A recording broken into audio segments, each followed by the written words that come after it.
West Street Studios production. This is Sting. Wrestling career. Continental Wrestling Association, 1985-1986. Borden, originally wrestling under the ring name Flash, teamed with Jim Justice Hellwig, who would gain fame as the Ultimate Warrior in WWF/WWE, as two members of Power Team USA in Independent All-California Championship Wrestling. Power Team USA was a four-man unit also featuring Garland, Glory, Donahoe, and Mark Commando Miller, plus manager Rick Baseman. Hellwig and Borden later moved to the Continental Wrestling Association, CWA, a wrestling company based in Memphis, Tennessee, and became known as the Freedom Fighters. In just a moment with our first opening bout, but right now we would like to welcome in a couple of brand new faces to Championship Wrestling, a couple of guys you're going to get to know and know well, too. We're talking about the Freedom Fighters, Jim Hellwig. Jim, glad to have you here, and Steve Borden. Steve, glad to have you guys here. This is your first time out here. We want to get a little background on you. Jim, I know you're from Atlanta, Georgia, right? That's right. Originally, I was out in California the last year and a half doing some wrestling out there. And how about the record for the Freedom Fighters, Steve? God, we've only lost 2 matches, but neither one of those were really legitimate losses. We got hit over the head with chairs and tables and everything like that. And Jim, Steve has the invader up on his shoulder and slams him in the center of the ring. Jim just kind of drops David Johnson out in the center of the ring. Here's cover, count is 1, 2, and it's over. Fans were slow to respond to the lumbering Hulks, so the team turned heel. Add up to some of the disadvantages compared to, the fat people, the king of all the fast food restaurants, Jerry Lawler, and Phil Hickerson. Spends his days, he never goes to the gym, never seen the inside of a gym. Yeah, but he's held a lot of titles now. Let me make that difference right there, that Hickerson, and I have always agreed with him, but the son of a gun has been at it a long time, Jim, and you and Steve, I think, got to take that in consideration.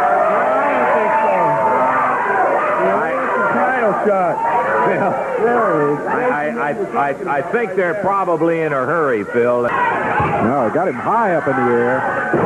Wow. Hickerson now trying to face 2 of these guys, and both of them are big. Hellwig at 285, Steve Borden at 255. Drop another elbow, and Hickerson, who I am certain with no question could handle more than handle his own. Oh! There comes Steve Kerr. The Freedom Fighters left the CWA after an uneventful run, the highlight of which was an angle in which they broke the leg of veteran wrestler Phil Hickerson. They were jumped from behind, and look out as Phil Hickerson stood into the table, and both Borden and Hellwig. What are they doing? They're holding his own. They had that big steel. Hey, let's quit that. They took a steel bell. They said ringside. There's a heavy bell. They dropped it down. Here comes Stan Lane and Rick Casey. They got that big steel bell and dropped it on his arm. The Freedom Fighters, there's absolutely no... Universal Wrestling Federation, 1986-1987. The duo surfaced in the Universal Wrestling Federation, UWF, an organization run by Bill Watson based in Shreveport, Louisiana, where they were known as the Blade Runners. Borden changed his ring name from Flash to Sting, while Hellwig became known as Rock.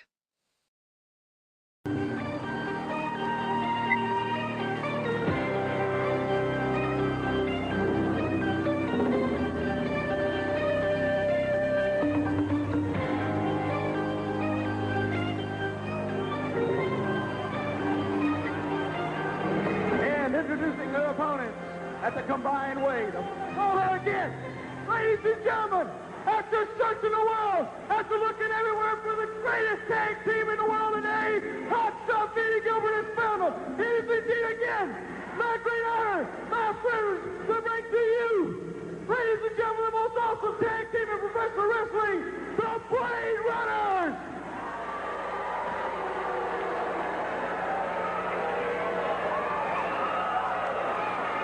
Ladies and gentlemen, this match, 1 fall or 10-minute time limit. Joel, I'm telling you, they brought this crowd to a stop. I have never seen that shot following him, whichever one of them he is, that huge one. He blocked the whole aisle of that back. Look at the power of this guy. Eddie Gilbert is using some next week. I promise you that. The Blade Runners are just wreaking devastation on the team of Jackson and Dahl. I'll tell you, lots of things happening as people start positioning themselves for that $1 million Jim Crockett Memorial Cup tournament in the Superdome. Here's a new team on the scene. Definitely they could end up being in that tournament. That'll be the greatest night of tag team wrestling the world will have ever seen. Please don't miss that one if there's any way you can get to it. The Blade Runners debut here is Thursday. They soon joined Hot Stuff and Hyatt International, a heel stable headed by Hot Stuff, Eddie Gilbert and Missy Hyatt. Together with Russian wrestler Kortsia Korchenko, the Blade Runners became henchmen in Gilbert's on-screen feud with Watts.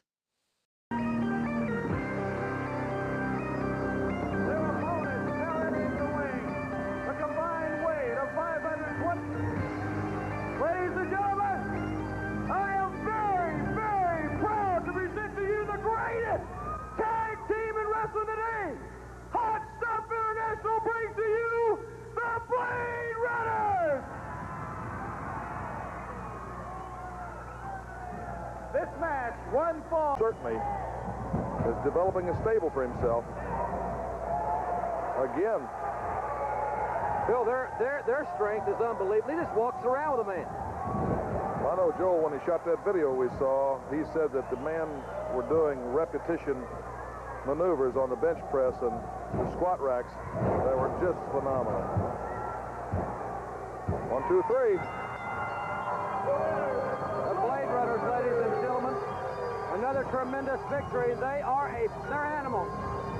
Hot Stuff, Eddie Gilbert's Blade Runners, and ladies and gentlemen, we'll be back with more exciting. Hellwig, who would later become the Ultimate Warrior in the World Wrestling Federation, WWF, now WWE, left the promotion in the middle of 1986, leaving Sting without a partner. Sting won the UWF World Tag Team Championship twice with Gilbert in 1986 and a third time with Rick Steiner in 1987.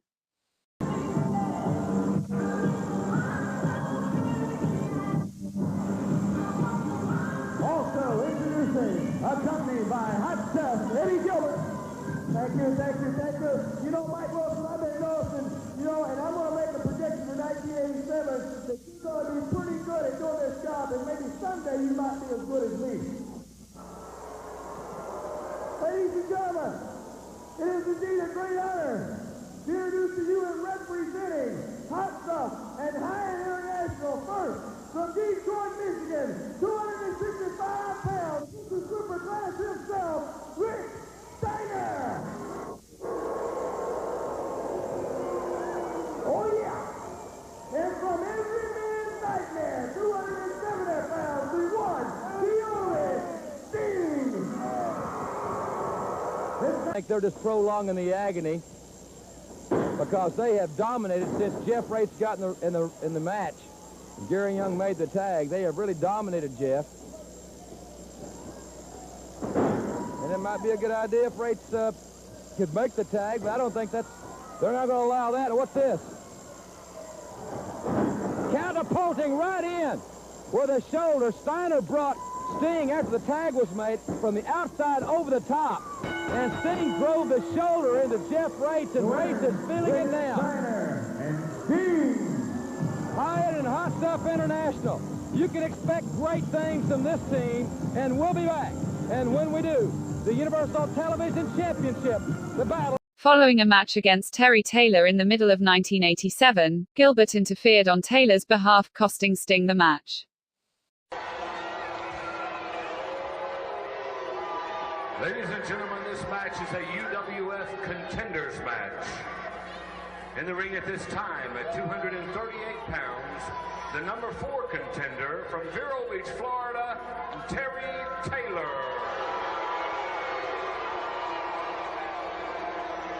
And from every man's nightmare, at 264 pounds, the number 6 contender, Sting. In the ring, the special referee for this match, Hot Stuff Eddie Gilbert. One fall with a 30-minute time limit.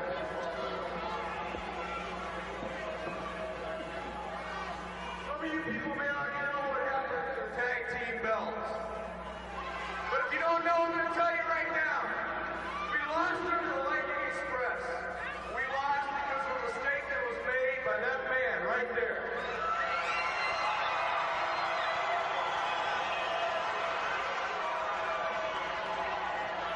That's right, and since this match is pretty important to me, I want a new referee because I don't want any more mistakes made.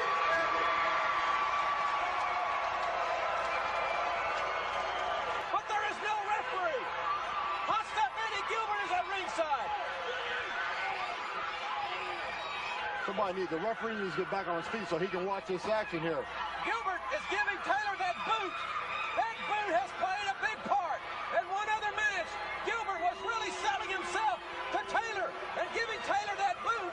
Sting is bringing the referee back in so he can count the fall. But Taylor has the boot of, oh, and he hit him right in the face with a cowboy boot. He hit Sting right in the face with a boot. Unbelievable turn of events. That boot spelled so much trouble for Sting already, and now yet another loss going down to the boot of Eddie Gilbert. Terry Taylor accepted the boot from Hot Stuff Eddie Gilbert. Gilbert showing no allegiance, no feelings whatsoever with his protege Sting. And look at Gilbert and Taylor at ringside. It's really repulsive. Gilbert has finally and seemingly gotten to Terry Taylor, but Terry Taylor took advantage of the moment, and he has won this match in so much controversial fashion. Terry Taylor has definitely stooped as low as I think. Taylor and Gilbert ganged up on Sting until gentleman Chris Adams came to Sting's aid.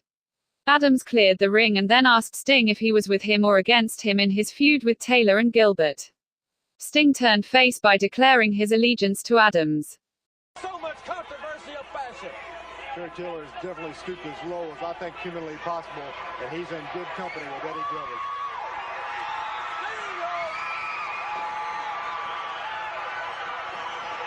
Sting is with Eddie Gilbert. Listen to the people. He knew what happened. That boot, he saw the boot laying there. Here comes Terry Taylor back in. Taylor blindsiding Sting. Now it's Taylor and Gilbert. And Sting was wailing away at the knob of Hot Stuff Eddie Gilbert. Now Terry Taylor showing that vicious streak that he has come in the last few weeks. Yes, two gutless wonders in the ring at one time. That's exactly what it is. Right there, Eddie Gilbert, the man who's definitely responsible for all these things that have happened to Sting in the past, holding on to him, trying to do all this damage. We need to get somebody down here. Somebody needs to come out here, give Sting a hand. This isn't right. 2-on-1 situation. Sting's a good man, but somebody's got to help him. Chris Adams has come to the ring.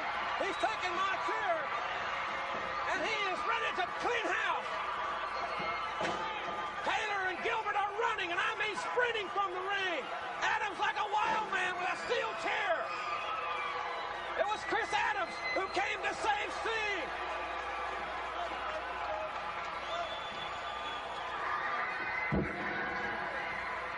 I want Taylor now! I want him here in the middle of the ring!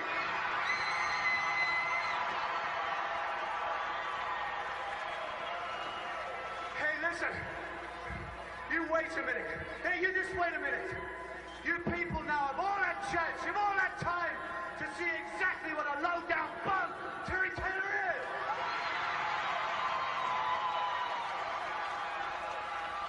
You've had time to see what he's done to me. You've had time to see the way he made me lose the tag team belts. And you've all seen him pile drive me on the concrete Pavilion Hospital. And now I just witnessed something. He walked away. He walked away with Eddie Gilbert. Ladies and gentlemen, we're going to have to take a commercial break here in just a moment. I've been notified. We'll keep it here. Please, let's keep it here as long as we can. That sides are being taken. Sides are being taken. We all know what happened to Dr. Death. We I understand, gentlemen, that we have to take a commercial break, but please hold it here for as long as you can. What about you? What about you? What side are you on? Ladies and gentlemen, we've got to. I know we have to take the break, but just please keep it here for just a few more moments. Are you with me? Or against me? We want to hear this. What do you think? What do you think? I understand we have to take the break, but we need to hear this.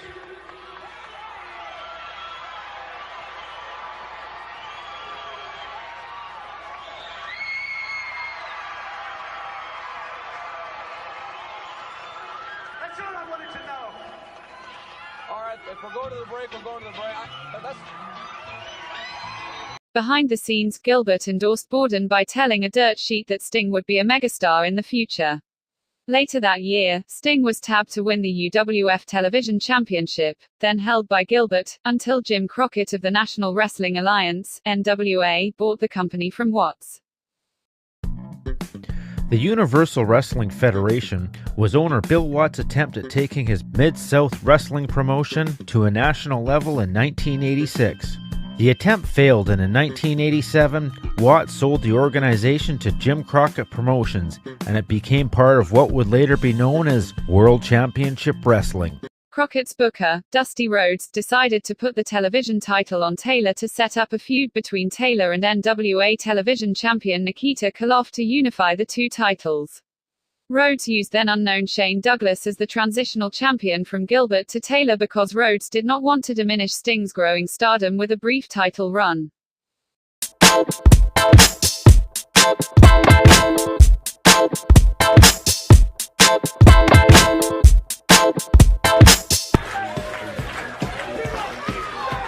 Soars through the air, come down hard to win. Your winner, Sting.